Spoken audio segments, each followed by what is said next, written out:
here we go.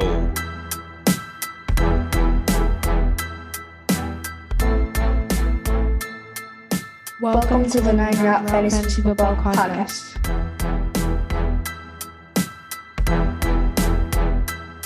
All right, everybody, welcome back to the podcast, episode 3. We are going to discuss our wide receiver rankings and some discrepancies that we have. The same thing we did with the running backs last week.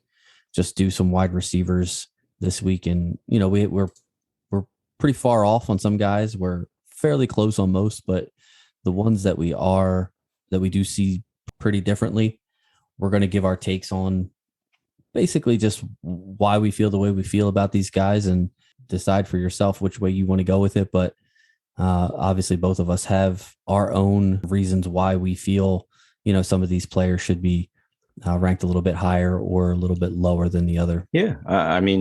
Wide receiver, obviously, again, this is based on PPR concepts. So you're getting maybe a half point, a point, or depending on your league, who knows? Again, that's that concept. You have bonuses maybe for yardage, long touchdowns, things of that nature where they do allow for it. So again, there are some outliers and anomalies from a week-to-week basis, but talking about drafting people based off of previous performance, expected performance, and free agent traffic and everything. The thing with the wide receivers is it correlates so much to quarterback play and vice versa. That's where it stands. The running backs, they can still make their bones just running the ball, scoring touchdowns and doing their thing. So again, what Pat just said is true, that we are going to give you some ideas of people that we feel a certain kind of way about, for or against, a little higher or lower in the pecking order based on what we've seen and what we know from playing this game for many years and, hopefully years to come.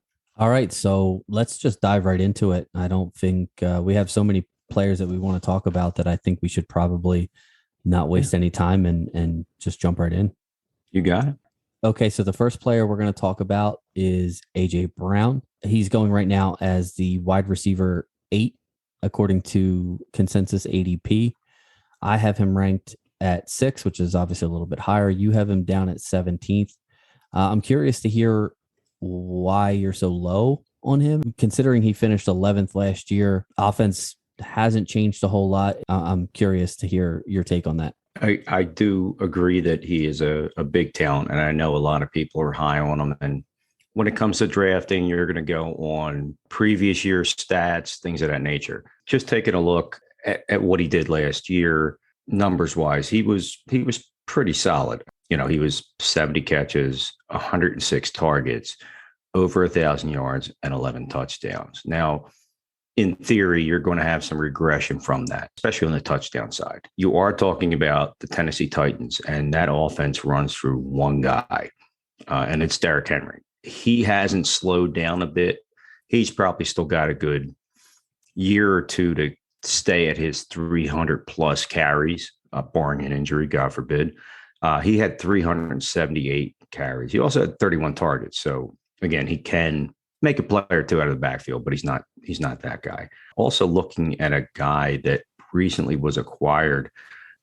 His name is Julio Jones. And I know a lot of people after last year are going to be very low on him because he was injured a lot and he only played 9 games with Atlanta. But that to me is a little bit of an outlier. He's played through injuries. He's a guy who statistically, even last year, if you look at what he could have brought to the table, if he had played a whole season, he would have put up pretty much similar numbers to what he had done in previous years.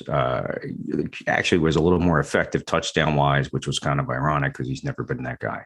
When Ryan Tannehill drops back and he looks downfield, obviously he's going to have A.J. Brown. He's not going to have Corey Davis anymore. And Corey Davis was a big part of the offense last year. He's moved on to the New York Jets in the hopes of bigger and better things. But he was damn near 1,000-yard wide receiver. He was 984 yards. He had 5 touchdowns. He averaged 13.7, so-called 14 points a game. A.J. Brown averaged 17, almost 18 points a game. But when you look at it at the end of the day, Julio Jones was right there based on the games he played. He was 16 points a game. Tennessee is a run-first team. So looking back at their stats, they are the third fewest pass attempts last year in the league. And again, that's having A.J. Brown as a 1,000-yard wide receiver. He was their alpha. He was their number one guy. You've brought in a guy who, you may go off of reputation, but Julio Jones and A.J. Brown, if you gave me them in the NFL, I'm going to go with Julio Jones before Brown, just based on his pedigree and years of knowing what he can do. Brown could become the next Julio, absolutely, but I can't go off of 1 year and hope that he's going to be the same he was last year. The competition between Julio Jones and Corey Davis isn't even an argument to me. So now when you put those two guys out there, I feel like you kind of want to lean that he's going to see a little more target share if he stays healthy. Looking back with Atlanta and at what he had done, I mean, even at 2019, Julio Jones playing 15 games, he was 99 catches on 157 targets for 1,394 yards and 6 touchdowns. If he can bring similar production, again, based on health, that probably is one of the big things people are worried about because he's 32 years old. But if he brings that to the table, he's going to be the guy he leans on more. A.J. Brown is very reliant on big plays. He's had a lot of games where he has done his damage with one big catch for 78 yards, things of that nature. Like, he really is a guy to keep an eye on for making big plays. So if he's gaining a lot of his on that, you're going to get the bonuses. You're going to get things maybe in a week-to-week level. But at the end of the day, I feel like he plays in a weaker division. Now, I feel like this offense really, again, it runs through Henry, but adding Julio Jones, you're not adding a random free agent wide receiver to just take targets away. He's a guy who's going to be in the Hall of Fame when it all comes down to it. And I think that when it comes to Julio Jones now being a part of that offense, as long as he stays healthy and stays on the field, A.J. Brown will regress based on just regressing to the mean if you're looking at numbers, but also because of the fact that you have that guy who is the bigger alpha on the field. You feel like obviously Henry is the one, Julio will sort of become the two, and A.J. Brown sort of falls to the third option on that team. Is that basically your thought process there? Third, yes. And in a sense, while it sounds, he's the third, Tennessee could be a 13-14 win team, but it's Derrick Henry 1, it's Julio Jones 2, and it's A.J. Brown 3, and not a bad 3, but I'm taking Jones over Brown 9 times out of 10. Let me just throw some numbers at you. This is stuff that I was looking at A.J. Brown's career, talking about number one, versus number 2. Obviously, he has always been, since he's been there, he's pretty much been the number 1 option on that team. He's, like you said, he's had guys like Corey Davis opposite him, guys like Adam Humphries, stuff like that. Like he hasn't had someone like Julio Jones across from him on the other side. But when you look at his career, so he's been in the league for 2 years. If you look at the first, let's say 9 games of his career, he played less than 70% of the snaps. That was his rookie year. They were getting him sort of worked in. But if you look at the games after that, just including, so going from week 10 of 2019 to the end of 2020, he finished as a wide receiver 2, 9 of those 14 games. So a wide receiver, 2 is 24th or better in a 12-team league. Prior to 2019, he wasn't playing as much. And finally, like around week 10 is when he finally became featured in that offense. He scored 16 touchdowns in those 20 games, and he only had 4 games last year that he didn't score. So talk about how much the team relies on him. He's definitely the guy. Like you said, Julio Jones, even in Atlanta, was not catching a ton of touchdowns. And I don't think that's going to be, that's just never been his thing. And I don't think he's going to just all of a sudden become this red zone threat. Now that, maybe I'm wrong. Maybe team's game plan for A.J. Brown and Julio gets the number 2 cornerback on the team. Either way, you can't cover both. And I can easily see both of those guys getting 115 to 130 targets. And if you look at your top guys throughout the season. The guys who are getting over 130 targets are basically your top 15 guys. Now, Yeah. like I yeah. said, Just on accident. Yeah, absolutely. Right. You have AJ Brown as wide receiver, 17, let's say 17th in your rankings. I think that is his absolute floor. Like, I don't think there's any way that, again, barring injury, I don't think that there's any way that he finishes any lower than 17. I think that the reason the Tennessee Titans brought Julio Jones in is because they didn't want Derrick Henry having to carry the ball 378 times. Now, I don't have any inside knowledge. I don't know anybody in the Titans organization, but I do know that coaches don't want their running backs having to touch the ball 378 times in a season. That's just not something that as a franchise is a good idea to wear out your franchise running back that way. I mean, Henry will still get his, don't get me wrong, but I just expect the Titans to move a little bit more towards the rest of the league, which is more of a pass friendly league, and take a little bit off of Derrick Henry and not have him have to carry the load for the team all the time. Next up is DK Metcalf. ADP right now, he's going as the wide receiver 6. That's right about where I have him, at wide receiver 7. You have him at wide receiver 19. He actually finished last year as wide receiver 7. So I guess I have him ranked pretty much exactly where he finished last year. That's not really very imaginative of me, I guess. But, looking at the players that I ranked ahead of him, I mean, for me, he fits right in at 7, just based off of his physical abilities. I mean, he's 6'4", 235. The guy runs a 4.3, 340. He's just a physical, like, you've seen pictures of him. He's a man. Like, there's no getting around his physical shape. But looking more deeply into his stats, believe it or not, he actually finished as a top 12 receiver. So a wide receiver 1 more times than Stephon Diggs and Calvin Ridley last year, who finished as the wide receiver 3 and the wide receiver 4 last year. He was actually a top 36 wide receiver 11 times in those 16 games. So he was basically a usable piece for your fantasy team more than 70% of the time. He was tied for 13th in total targets last year at 129. He wasn't great at the end of the year, but I think that had a little bit more to do with Russell Wilson and sort of the offense dropping off. Tyler Lockett, the other all-world wide receiver that they have on that team, only had 2 top 24 games after week 9. So week 9 is kind of where Lockett and Metcalf fell off.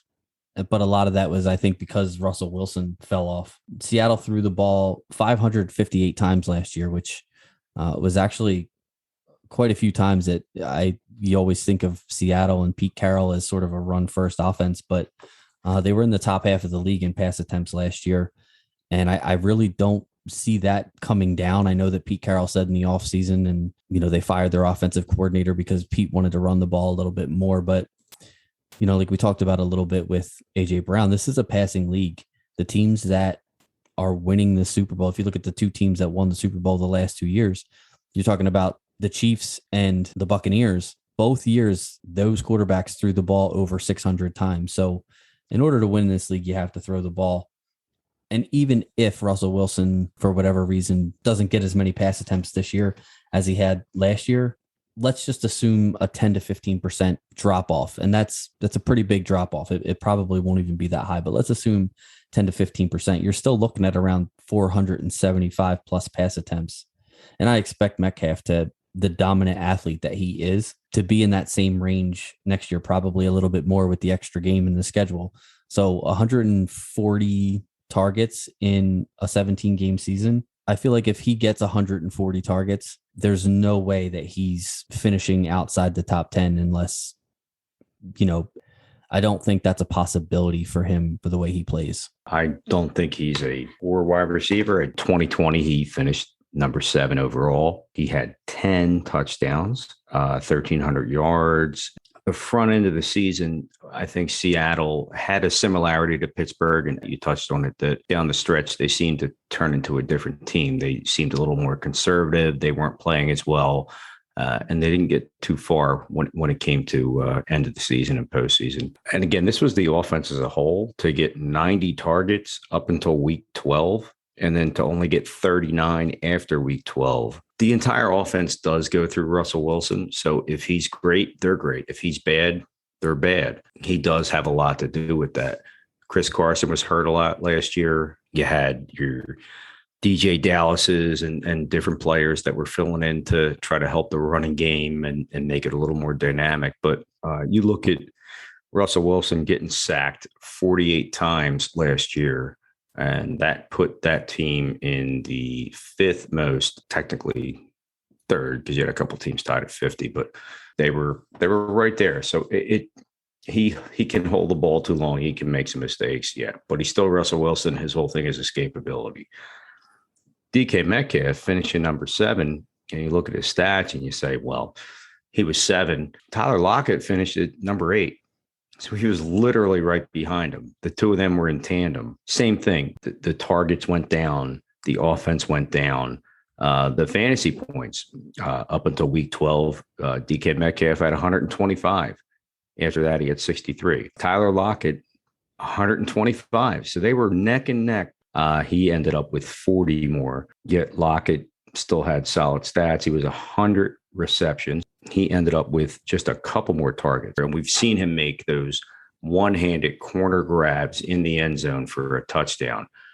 I think that when it comes to Russell Wilson, if he has to lean a certain kind of way between the two, him and Lockett have a tiny bit of a better rapport. And you've also inserted a rookie, Dwayne Eskridge. I feel that he is, according to a lot of people, somebody who physically is undersized and is going to have to compete, but his speed is a killer. So now if you have 3 wide receivers in that offense that possibly Russell Wilson can go to, look to make plays with, and now you have a true home run threat where Lockett gives you that a little bit, but at the same time, they run a lot of out plays for him because he has great hands. Tyler Lockett can make the plays. DK Metcalf obviously can as well. On his physical size, he's basically a tight end playing wide receiver. So it's very hard for cornerbacks to make a lot of plays on him, body him up, jump balls, things of that nature. It's not easy for them. To see that Lockett and Metcalf were literally tied for their abilities last year in fantasy purposes, but now that you're inserting a guy who is a home run hitter, deep threat, who all you got to do is have him catch a ball or two, and he's going to take that ball away from one of the two guys. You would think that makes a DK Metcalf a little bit more of a guy who is going to be an underneath guy. He's going to make sure that you get the third and longs. I feel like teams are going to probably key on Metcalf first because physically there's not a lot of cornerbacks, safeties, linebackers that can physically match up with him. So if he's getting double covered, that's going to leave a lot more open for other people. His numbers are going to demand double coverage. His numbers are going to demand people over the top to limit him. They just got Gerald Everett from the Rams as a tight end who's slightly more legit than a lot of their Johnny-come-latelys that they throw out there. I just think that Metcalf could lose not a step, but lose a bit of target, lose a bit of offensive percentage if they get the running game involved a little bit more. The tight end starts to get involved. And again, Lockett has always been his go-to guy. All right, so next up, we're going to talk about Devonte Smith. We're a little bit off on him too, but he's one of the guys that I wanted to throw in here just because I think he's so polarizing in the fantasy community altogether. There's a lot of people who are pretty high on him and a lot of people who are pretty low. So he's going right now as the wide receiver 31 off the board in ADP. I have him at 35. You have him at 24. Yes. So I'm going to let you go ahead and let us know why you like him as a wide receiver 2 this year. Well, I think that Devonte Smith has unlimited potential. Right now, he's dealing with I guess they call it the week-to-week MCL sprain. So there's no big issues. So that actually dropped him a little bit more where I originally had him moving into training camp. There's been some negativity about Jalen Hurts as far as a passer, but to look at what he brings to the table. I'm going to read some stats from college. 2018, he was 42 for 42 receptions on targets. He caught every ball they threw to him. I mean, think about that for a second, just in any level of game, college, pro, high school, I don't care where you're at. He caught everything they threw at him.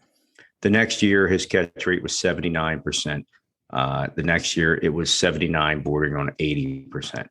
He catches everything you throw at him. In a PPR league, that's a guy you can depend on.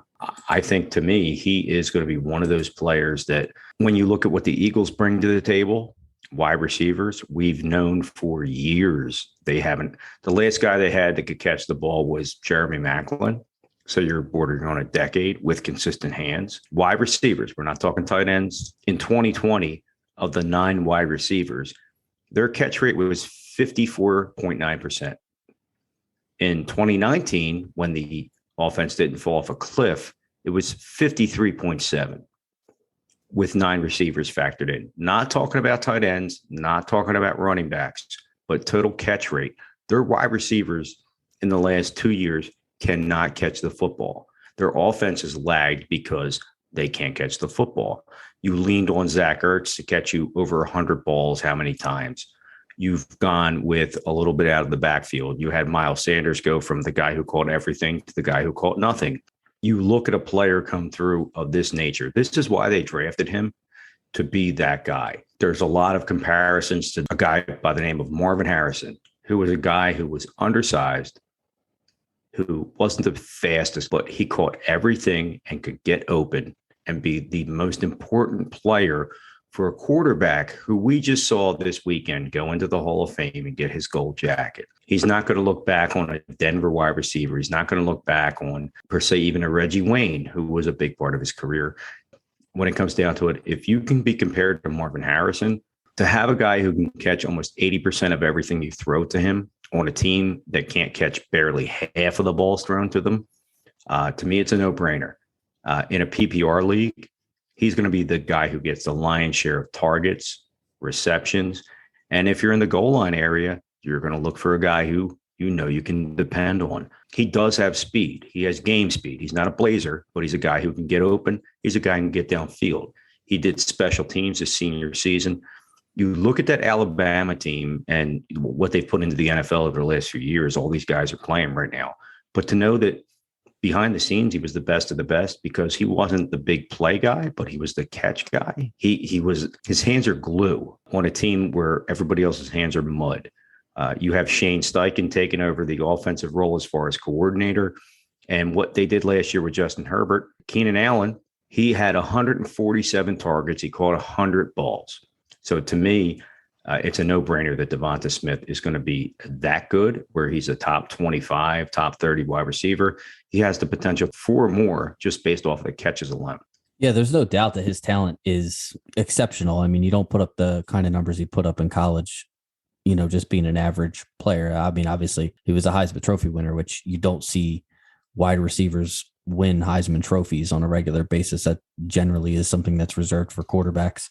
Unfortunately, for me, I guess the reason that I have him ranked a little bit lower than ADP and a lot lower than you is I just don't see the Eagles offense being very good. And that really pains me to say that because, obviously we're Eagles fans, but I don't see how a team with a quarterback who was only completing 52% of his passes, granted, it was in a 4-game stretch last year. And obviously, we've seen guys like Josh Allen go from, the lowest completion percentage in the league or one of the lowest completion percentages in the league to, one of the highest completion percentages in the league. So it's not out of the question that Hurts could do that.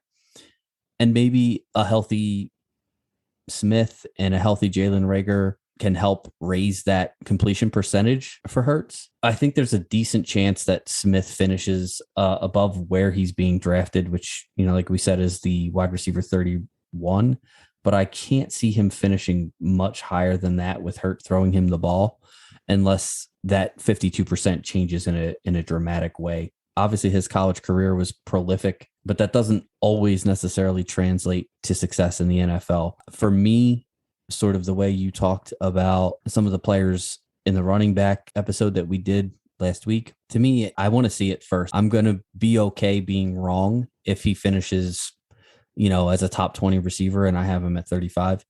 I'm okay being wrong there because he proved me wrong. But until I actually see something from him on the NFL level, not, that he has anything necessarily to prove to me, but until I see something on the NFL level, I just can't get on board with a huge season from him, knowing where he's at, what offense he's on. If he had gone to, let's say he had slipped all the way down and gone to the Chiefs and been their number 2 across from Tyreek Hill, sure, absolutely. I could see a much bigger season on an offense like that. But I expect the Eagles, unfortunately, to be pretty pathetic this year. And while Smith is otherworldly in terms of talent, I don't know if he can single-handedly save the Eagles offense. No, I agree. Not single-handedly on that level, but I feel like he's going to be the best player on a bad team. And we've seen so many of those guys just based on the volume. If they're behind in games, he's going to be a guy they throw to.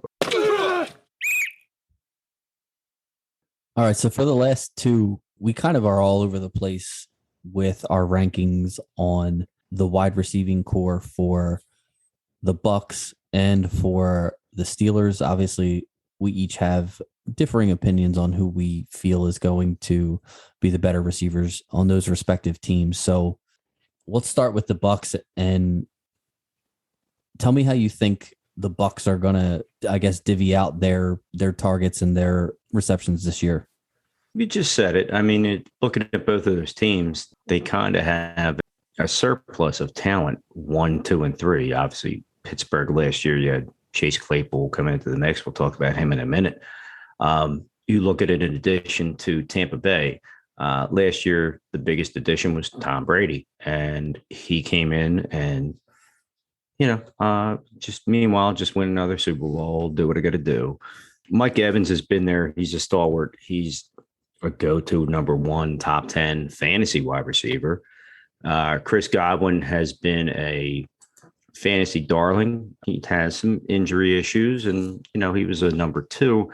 And then you introduce Antonio Brown, who we know has been literally a number 1 fantasy wide receiver, and you put him on that team, and that's coming off of his trial run with New England and some off the field issues. And he came in and played nice and did what he needed to do. Look at it last year. If you averaged all 3 guys out based on a 17-game season, ironically, Antonio Brown ends up with the most targets. He didn't have all the games, but if you average it on the 17-game season, it would be 131 targets for Antonio Brown.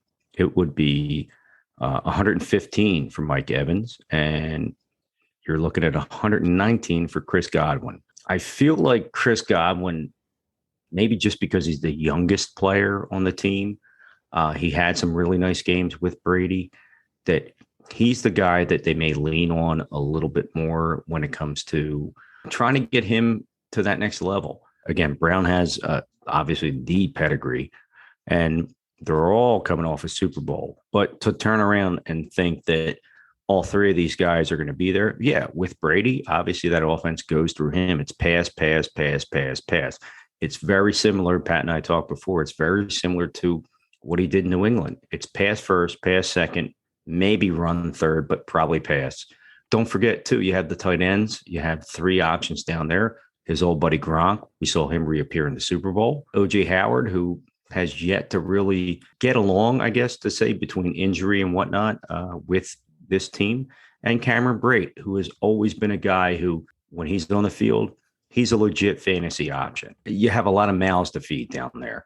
But again, if Brady's dropping 3,500, 4,000 yards, I tend to feel that Brown's definitely going to take probably a lot of the coverage his way, because he gives you everything. He gives you home run ability. He can catch the ball. He's very great hands. He's always been that guy, and he's a red zone threat. Evans, monster. We know what he brings to Tampa Bay. He was even in the bad times when Jameis was throwing up 50 touchdowns back in the day, he was the guy. Godwin, to me, strikes me as being the guy that's going to probably benefit the most from maybe being a little unsung or the underneath guy where you can't cover one guy and two guys and three guys and four guys and five guys at the same time. I think that Evans is always going to be the big target. And I think that Brown is possibly going to be complimentary. Again, he's not a kid anymore, so he may have lost a step. We'll see how it goes. But I would say Godwin 1, Evans 2, a close second, and Brown 3. Brown's 3 still being possibly a top 30, top 25. I think the only thing I disagree with is I feel like Evans is and has been the number one and will remain the number one. That's just my feeling on the situation. Looking back at Evans' career, did you know that, and I didn't know this until I looked it up, that he is the only wide receiver in NFL history to start their career with 7 straight 1,000-yard seasons? Jerry Rice didn't do it. Randy Moss didn't do it. No one has started their career with 7 straight 1,000-yard seasons. He's actually had 100+ targets in each of those seasons as well. So yeah, he's Joe volume. Absolutely. And he's, like you said, he's their red zone guy. He's got the build for red zone passes, 6'5", 231 pounds. Evans is sort of like the locker room leader, even though Antonio Brown has had a more, successful career. I feel like when Tom Brady came into the Bucs organization, he kind of knew right away that he needed to build his relationship with Mike Evans because Mike Evans was sort of the alpha in that locker room. Yeah. The reason I have Evans ranked above Godwin is just that.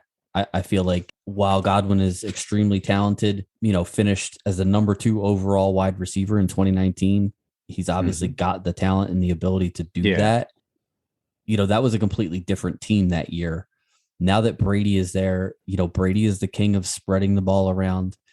I think all 3 of these guys are going to get targets, which is why I have all 3 of them ranked inside my top 30. Maybe one of them falls off, like you said. Maybe it's Brown, maybe it's Godwin, but I don't think that Evans is going to be the guy who, for whatever reason, gets sort of cast aside in that offense. I don't think any of them are going to get cast aside, but if anyone is going to remain in this sort of position or status that they're in the pecking order of that team, I feel like that's got to be Mike Evans for me. I do have, of course, Godwin ranked higher than Antonio Brown, but a lot of the reports that I'm reading are even making me second guess that. As good as Godwin is, we have to remember that Antonio Brown at one point was a top 5 wide receiver for 6 straight years.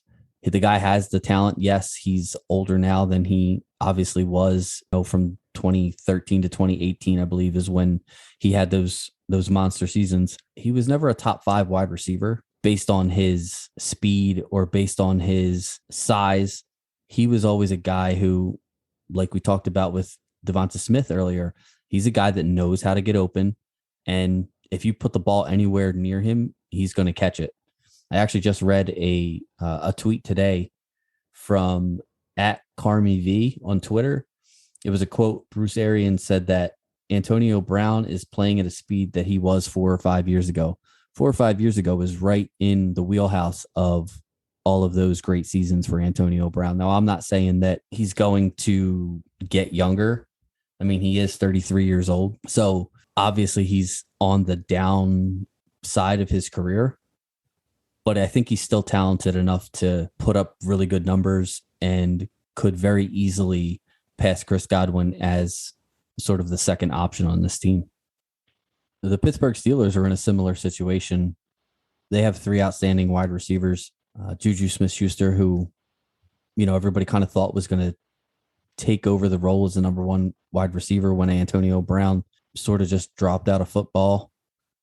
Deonte Johnson, who came on strong last year, and Chase Claypool, who was a rookie last year, who, as Eagles fans, we know that guy can do some damage in a game. He destroyed the Eagles last year.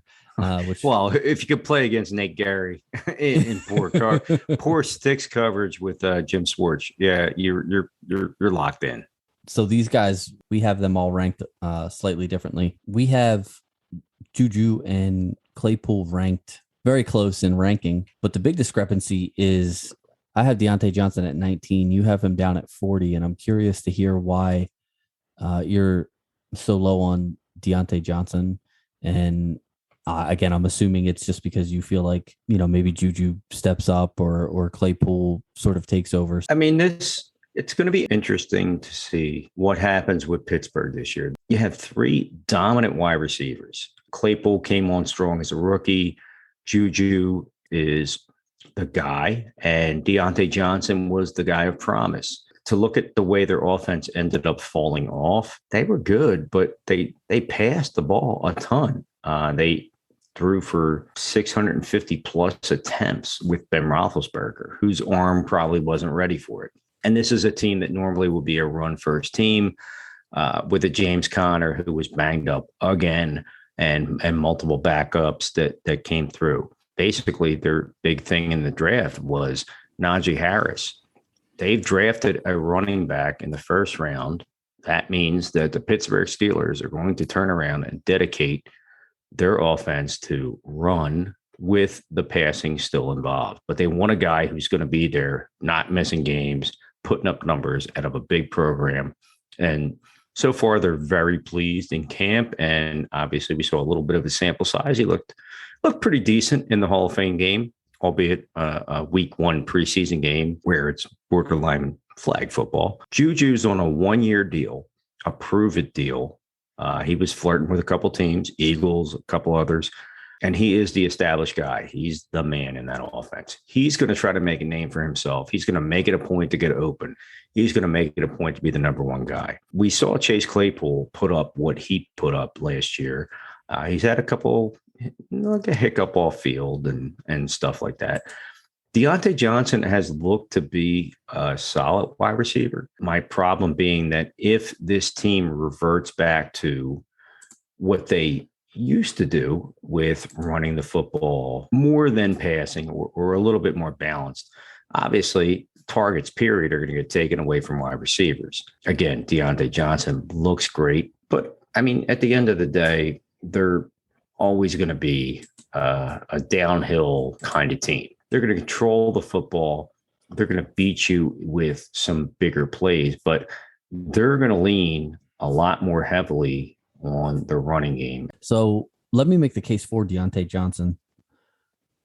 Doing the research, I actually have Johnson ranked the highest of the three, and I feel like in order for the Pittsburgh Steelers to be successful, they need to maybe get back to some of the things that they were doing when Antonio Brown was there. And I'm not comparing Deonte Johnson to Antonio Brown by any means. I'm just saying that I feel like Juju is a better second receiver than he is, trying to be the main guy. So last year, Johnson, he played in 15 games, but he essentially missed 3 games due to injury.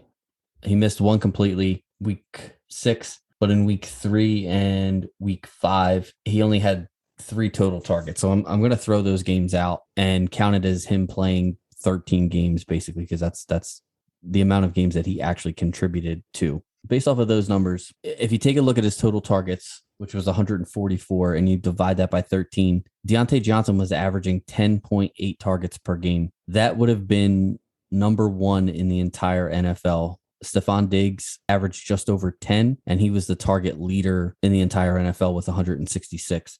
Give Deonte Johnson a full 16 games, and he would have been somewhere around 170 targets, which is insane Michael Thomas type targets. Now, a lot of those were short targets. He only averaged 6.4 yards per target, but Juju wasn't much better. He only averaged 6.5. So I think the way the Steelers offense ran last year, like you said, they didn't really have a running game. I think they made up for the lack of running game, or tried to make up for the lack of running game with the short passing game. If they come out and throw the ball as much and as short as they did last year, I feel like Deonte Johnson, especially in your PPR and your half PPR leagues, is going to be the benefactor, and he's going to be the guy that you really want on your team. He may not necessarily score you all the touchdowns, but I feel like he's going to basically be what Antonio Brown was and allow Juju Smith-Schuster to sort of take that role as the secondary wide receiver that he succeeded in back in 2018. These last two teams are a lot more opinion based with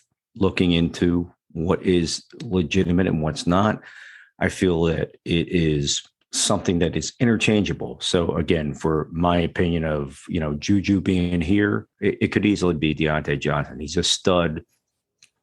He's a top 25 guy. And again, his ceiling is as high as anybody else's on that team. And that's going to do it for this week for the Fantasy Football Podcast from the 9 Route. On behalf of Pat, my name is Scott. Thank you for listening, folks. We'll talk to you next week.